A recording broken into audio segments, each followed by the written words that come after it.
Election commission Punjab ऐं ख़ैबर पख्तूनख्वा में चूंडुनि जी तारीख़ बाबति ॿिन्ही सूबनि जे गवर्नरनि खे ख़त मोकिले छॾियो आहे।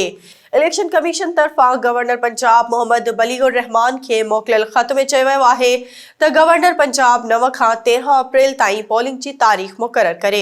उन खां अलावा ख़ैबर पख्तूनख्वा जे गवर्नर खे मोकिलियल ख़त में चयो वियो आहे त ख़ैबर पख्तूनख्वा में पोलिंग जी तारीख़ 15 खां 17 अप्रैल ताईं मुक़ररु कई वञे। सेक्रेटरी इलेक्शन कमीशन उमर हमीद उन हवाले से ॿुधायो त गवर्नर असेंबली टोड़ण खां पोइ 90 ॾींहनि अंदरि चूंडुनि जी तारीख़ ॾियण जो पाबंद आहे। उमर हमीद वधीक चयो त केपी असेंबली जा 90 ॾींहं 18 जनवरी खां शुरू थींदा। केपी असेंबली जी पोलिंग जी तारीख़ 17 अप्रैल खां पोइ मुक़ररु नथी थी सघे। यादि रहे त पंजाब असेंबली 14 जनवरी ऐं ख़ैबर पख्तूनख्वा असेंबली 18 जनवरी ते टोड़ी वई हुई। ॿिन्ही सूबनि में निगरान वॾनि वज़ीरनि जी मुक़ररी कई वई आहे।